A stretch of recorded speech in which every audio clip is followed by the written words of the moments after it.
शांति। आज की मुरली 5 तारीख की। आज बाबा कहते मीठे बच्चे, इस समय तुम सबकी वानप्रस्थ अवस्था है। तुम्हें वाणी से परे अब वापस घर चलना है, इसलिए बाप को याद करो। इस समय हमें हमारी क्या अवस्था है? वानप्रस्थ अवस्था, वाणी से परे। पहले कहते थे 60 साल के बाद वाणी से परे जाते हैं, या वानप्रस्थ अवस्था कहलाता था। लेकिन आज सबका अंतिम जन्म है और मृत्यु की कोई भरोसा नहीं है। मृत्यु का कोई भरोसा नहीं है, कभी भी किसी का आ सकता है। तो अंतिम जन्म में तो सदगति चाहिए ना। सदगति होगी तब तो आसान मृत्यु भी होगी और हम बाबा की याद से शरीर छोड़कर बाबा के साथ परम धाम को जाएंगे। नहीं तो बहुत कष्ट होगा, सजा खानी पड़ेगी धर्मराज की। इसलिए बाबा कह रहे कि अभी बच्चा हो, बूढ़ा हो, जवान हो, कोई भी हो, सबकी वानप्रस्थ अवस्था है और सबको वापस जाने के लिए वाणी से परे जाना पड़ेगा। मतलब आवाज से रहित अभ्यास करना पड़ेगा कि मैं कौन हूँ, मेरा सत्य परिचय क्या है। बाबा ने आके सब बताया है। जो उसकी स्मृति में रहते हैं, हर कुछ करते हुए आत्मिक स्मृति रहती है कि मैं असल में आत्मा हूँ। ये पाठ लेकर बजाने आई हूँ यहाँ, ये शरीर चोला लेकर मैं इस पाठ को बजाने आई हूँ। तो उसमें फंसेगी नहीं बुद्धि, तभी हम बाबा की याद से सदगति को पाएंगे। इसलिए बाबा कह रहे हैं तुम्हें वाणी से परे अब वापस घर चलना है, हमें अपने घर परम धाम जाना है। तो बाबा की याद में रहना है। आज प्रश्न पूछ रहे बाबा, 21 जन्म सुख मिलने का आधार क्या है? उत्तर, 63 जन्मों की भक्ति। जिन्होंने पहले सतो प्रधान भक्ति की है, अर्थात जो पुराने अनेक जन्म के भक्त हैं, वही अब ज्ञान लेते हैं। उन्हें ही 21 जन्मों का सुख प्राप्त होता है। अभी तुम्हारा भक्ति का पाठ पूरा हुआ। भगवान तुम्हें भक्ति का फल देने आए हैं। भक्त भगवान नहीं हो सकते। बाबा क्या कह रहे?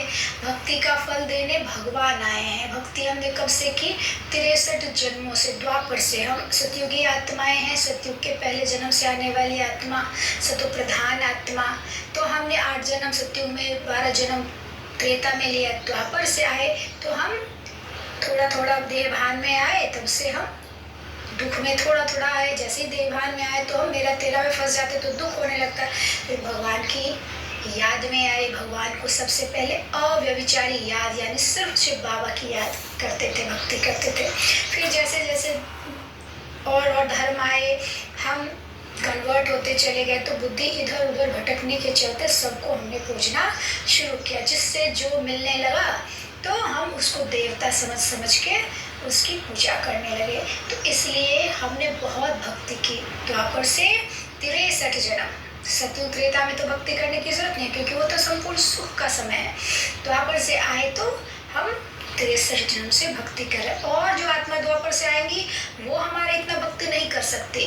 क्यों? क्योंकि जो भी परम धाम से आती है वो सबसे पहले, अगर उसका 10 जन्म के लिए वो आना है उसको, तो उसका 2.5 जन्म सतो प्रधान होगा और 2.5 जन्म सतो, मतलब बहुत सुख होगा। शुरू में 1/4 जो है पार्ट वो बहुत सुखी होगा, फिर थोड़ा सा कम सुख होगा, लेकिन वो सुख में गिनती होगा, दुख नहीं होगा। फिर आधा जब पूरा होता है, जिसका जितना भी पार्ट है उसमें, तो वो जैसे परम धाम से आती आत्मा पवित्र होती है और सुख भोगती है। फिर 1/4 भाग थोड़ा दुख और फिर अंत में ज्यादा दुख। तो जो जितना सुख भोगती उतना ही दुख भी भोगती। तो हम चूंकि बहुत सुख भोगे, तो इसलिए हमने 63 जन्म से भक्ति की। अब हमारा दुख का भी अंत हुआ।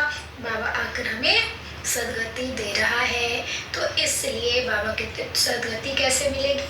भक्ति का फल है ज्ञान। ज्ञान से हमारी सदगति होगी, भक्ति से सदगति नहीं हो सकती। इसलिए भगवान तुम्हें भक्ति का फल देने आए हैं। भक्त भगवान नहीं हो सकते, ये बहुत बड़ी बात है। हम तुझमें भी भगवान, मुझमें भी भगवान, आत्मा से परमात्मा कहते हैं, इसलिए हम भटक रहे हैं। भगवान अगर हम एक दूसरे में है तो फिर हम किसको बुलाते हैं? पहली बात। दूसरी बात, भगवान ही भगवान, बाबा ने आगे बहुत क्लियर किया हुआ है कि भगवान ही भगवान सब है। तो हम गुरु किस को कहते हैं? गुरु किस लिए बनाते हैं? भगवान से मिलाता है गुरु, तो फिर गुरु भी बनाते। तो क्यों बनाते हैं? ये भी गलत बात है। और हम भाई हैं, तो भाई में आपस में लड़ते क्यों हैं? और फिर भाई भाई ही भगवान भी कैसे हो सकता है? हम भी भगवान, तुम भी भगवान, आत्मा सो परमात्मा कह देते हैं। सर्वव्यापी कह के भगवान कितनी ग्लानि की है। तो बाबा इसको पूरा क्लियर कर रहा है। आज गीत बजा है, माता ओ माता तू है सबकी भाग्य विधाता। ओम शांति। बाबा कहते बच्चों ने माता की महिमा सुनी। अब माता को तो भगवान नहीं कहा जा सकता, क्योंकि भगवान को तो पिता कहा जाता है, परम पिता। अब पिता है तो माता भी जरूर चाहिए। अब ये बहुत समझने की बात है। बाबा इसको समझाते हैं, पिता तो भगवान ही हो सकता है, और भगवान स्वयंभू है, अजन्मा है, वो जन्म मरण के चक्र में नहीं आता। तो जिस शरीर में आता है वो गर्भ में नहीं आता। जिस शरीर में आता है उसके द्वारा हम बच्चों को अपनाता है। फिर ब्रह्मा मुख वंशावली ब्राह्मण बच्चों की वृद्धि होती है। तो जिस मुख द्वारा हमें अपनाया वो माता हो गई। तो भगवान ने उसे भी अपनाया, अडॉप्ट किया पहले, और फिर उसके द्वारा हम सबको जन्म दिया। तो वो भी आत्मा भगवान नहीं हो सकती। माता है, जन्म देने वाली है, लेकिन माता नहीं है, भगवान नहीं हो सकती। ये भी समझने की बात है। बाबा कहते अब पिता है तो माता भी जरूर चाहिए। माता को बहुत मानने वाले हैं। माता है तो पिता भी है। माता अपने को भगवान कह ना सके, यह पॉइंट धारण करने की है। जगदम्बा की कितनी महिमा है। ऐसे नहीं कहेंगे कि भगवान व बाप सर्वव्यापी नहीं है। जब माता पिता कहा जाता है तो बच्चे भी हैं। अब हम गाते हैं, तू माता पिता हम बालक तेरे। तो माता पिता है तभी तो हम ये गाते हैं ना। माता पिता हुआ तो हम बच्चे होंगे, तभी तो हम भूल माफ करने की गुहार करते हैं, भगवान तुम्हारे बच्चे हैं, तुम्हें मैं क्षमा करो। तो बाबा क्लियर करता, समझाता कि मैं सर्वव्यापी नहीं हूँ। भगवान मैं सिर्फ निराकार हूँ और सब मेरे बच्चे हैं, और जिसके तन द्वारा मैंने तुम्हें अपनाया वो तुम्हारी माता है, लेकिन वो भी भगवान नहीं है। बाबा कहते हैं फिर तो भगवती, भगवान अगर है तो भगवती भी चाहिए ना। लेकिन वो हो कैसे हो सकती है अगर सब भगवान है? तो सर्वव्यापी के ज्ञान में भगवती तो रही नहीं, सभी भगवान हैं। तो आत्मा ही पिता हो गई, माता तो रही नहीं। यह बड़ी अच्छी समझाने की बात है। इसको समझना और समझाना है कि माता पिता किसको कहते हैं, वो कब आता। परमात्मा के आने का ये समय है, संगम युग। इसी समय में परमात्मा आता है, क्योंकि हर एक आत्मा उसे पुकारती है। भले नाम अलग हो, लेकिन उसी परमात्मा को पुकारती है दुख से छूटने के लिए। सभी दुखी हैं, भले कोई बोले कोई ना बोले, लेकिन अंदर से हर कोई परेशान है, व्यस्त है, अस्त व्यस्त है। तो इसलिए पुकारती है। और जब पुकारेगा बच्चा तो माँ बाप तो आएंगे ना, पिता तो आएंगे ना हमें सदगति देने, दुख से छुड़ाने। तो भगवान का आने का यही एक समय है, संगम युग। अति के बाद इतिश्री होता है। तो इसलिए परमात्मा ही इतिश्री करेगा, और परमात्मा आता ही है वो, क्योंकि वो स्वयंभू है। भक्त हैं, कहें हम भगवान हैं तो फिर माता सिद्ध हो नहीं सकती। फिर भक्त तो पुनर्जन्म लेते हैं, भगवान तो पुनर्जन्म ले नहीं सकते। ऐसे तो नहीं भगवान को अपना शरीर है। तो इस सर्वव्यापी की बात पर अच्छी रीति समझाना है। सर्वव्यापी भगवान नहीं है, इसको बाबा कहता बार बार अच्छी रीति समझकर समझाना। अनेक भक्त हैं, ब्रदर्स और सिस्टर्स सभी भक्त हैं। आत्मा कहती है इस समय मैं भक्ति कल्ट में हूँ। फिर आत्मा कहेगी अब मुझे बाप मिला है तो मैं ज्ञान में हूँ। आत्मा ही ज्ञान सुनती है। भक्त तो पुनर्जन्म लेते हैं, भगवान तो पुनर्जन्म ले नहीं सकते। भगवान का पुनर्जन्म नहीं होता। भक्त एक शरीर छोड़ दूसरा लेता है। यह तो सभी जानते हैं, 5 तत्वों का शरीर लेकर भगवान को जन्म नहीं लेना है। यह वह तो पर काया प्रवेश करते हैं। यह ब्रह्मा विष्णु शंकर भी सूक्ष्म वतनवासी है। सूक्ष्म वतन में लाइट का शरीर है, लेकिन परम धाम में कोई शरीर नहीं, लाइट का शरीर भी नहीं और हार मास का तो है ही नहीं। तो वहाँ सिर्फ पॉइंट ऑफ लाइट बिंदी, बाबा भी बिंदी, हम सब बच्चे भी बिंदी, वहाँ सिर्फ आत्माएं रहती है, वो है परम धाम। तो हर एक बात अच्छी रीति बुद्धि में बिठानी है। अच्छे से समझेंगे तो हम किसी को समझा सकेंगे, तो भगवान से मिला सकेंगे। ये सबसे बड़ी सेवा है। बाबा क्या कहते, पुराना शरीर छोड़ना है और ये नया शरीर लेना है। लेकिन यहाँ हमें पता है शरीर बदल है, लेकिन फिर भी विकारों में इतना फंसे हैं कि मोह माया में हम सब कुछ भूल जाते हैं, हाय हाय बचा लेते हैं। जो दिख रहा है उसके लिए रोते हैं, बाकी वो हमारा है नहीं, हमने तो सिर्फ पार्ट बजाना है। बाबा कहते सतयुग में कोई हाय नहीं होता। क्यों? क्योंकि सिर्फ देह भान नहीं है, आत्मिक दृष्टि है। पता है सब कुछ आत्मा अजर अमर अविनाशी है, जो हमेशा रहेगा। उसके लिए दर्द थोड़ी होगा, दुख थोड़ी होगा, डर थोड़ी होगा, कुछ नहीं होगा। तो वहाँ बुद्धि भी नहीं जाएगी, इसलिए आसानी से वहाँ शरीर छोड़ते हैं। यहाँ दर्द है, तकलीफ है, वो है, भटक रहे हम विकारों में, तो विकारों से छुड़ाने परमात्मा ही आता है और कोई भी विकार से हमें नहीं छुड़ा सकता। मनुष्य तो कर ही नहीं सकता, कोई गुरु गोसाई तो कर ही नहीं सकता। तो साधु, सन्यासी, उदासी, वो सब भी कभी भी ये नहीं कह सकते कि मीठे बच्चे, उनको ये कहने का हक नहीं है, कह भी नहीं सकते हैं, क्योंकि वो किसी के पिता नहीं है। पिता ही बच्चे कह सकता है ना। तो बाबा ने बहुत अच्छे से समझाया कि मुझे वाणी से परे स्थान में जाना है। इस तरह आत्मा को प्रैक्टिस दिलाओ। आत्मा को मेल कहा जाता है। जब शरीर में आती है तब आत्मा कहती है इस समय मुझे मेल अथवा फीमेल का तन मिला है।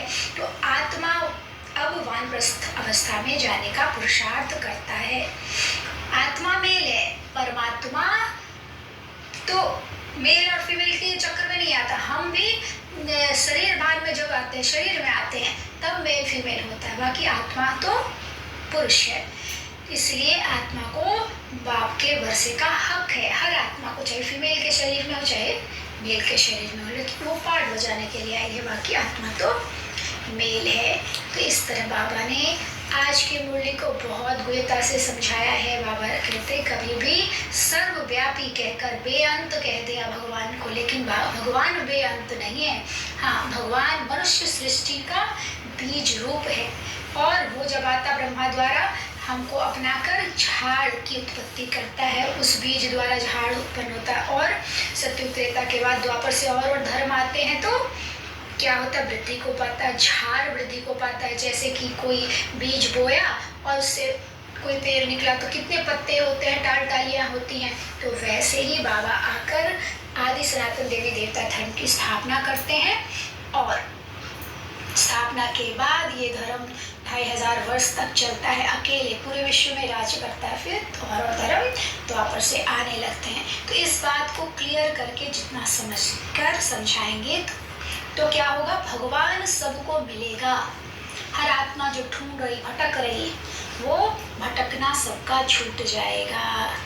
बाबा कहते तुम जानते हो कल्प कल्प हम बच्चे बाप द्वारा भारत को पतित से पावन बनाते हैं, एक एक को भू करते हैं। सब विकारी पतित हैं, बाप है पतित पावन, उन द्वारा हम भी खुदाई खिदमतगार बनते हैं। बाबा पतित पावन है, बाबा का परिचय जितना हम सबको देंगे उतना वो पतित पने से छूटेंगे हर आत्मा। तो हम भी फिर खुदाई खिदमतगार बन जाएंगे, हम भी पावन बनते और बनाते हैं। अच्छा, मीठे मीठे सिकिलदे बच्चों प्रति माता पिता बाप दादा का याद प्यार और गुड मॉर्निंग। रूहानी बाप के रूहानी बच्चों को नमस्ते। हम रूहानी बच्चों की रूहानी माता पिता बाप दादा को याद प्यार, गुड मॉर्निंग और नमस्ते बाबा, नमस्ते। धारणा के लिए मुख्य सार, पहला, इस बने बनाए ड्रामा पर चलते रहना है। ज्ञान का सुमिरन कर स्वदर्शन चक्रधारी बनना है, सदा खुशी में रहना है। दूसरा, भक्तों को भगवान का सत्य परिचय देना है, भटकने से छुड़ाना है। ब्रह्मा की मददगार भुजा बन खुदाई खिदमतगार बनना है। वरदान, अपने शुभ भावना के संकल्प से हर आत्मा में उत्साह भरने वाले सच्चे सेवाधारी भव। अपने शुभ भावना के संकल्प से हर आत्मा में उत्साह भरने वाले सच्चे सेवाधारी भव। आप बच्चों की शुभ भावना है कि हर आत्मा भाव से प्राप्ति की अंजलि ले लेवे। इसी शुभ भावना का फल उन आत्माओं को अनुभव करने का बल मिलता है। मतलब क्या है, हमें जो मिला हम जब दूसरों को उसकी अनुभूति कराते हैं तो बल मिलता है इसमें भगवान के पास आकर अपना भाग्य जगाने का। हमारी शुभ भावना उनको बल देती है कि वो भी आकर अपना भाग्य जगाए। शुभ भावना के संकल्प में बहुत बड़ी शक्ति है जो चारों ओर के वातावरण को बदल देती है। तो सच्चे सेवाधारी वह हैं जो स्वयं भी उत्साह में रहते हैं और सेवा भी उत्साह से करते हैं और अन्य आत्माओं में भी बाप का परिचय द्वारा उत्साह भरते हैं। उत्साह ऐसी चीज है जो उसके आगे परिस्थिति कुछ भी नहीं है, वह वार करने के बजाय बलिहार जाती है। उत्साह से बड़ा कार्य हम कर सकते हैं, परिस्थिति हमारे आगे कभी बंदिश नहीं डाल सकती, वो हमें मददगार बन जाएगी आगे बढ़ने का।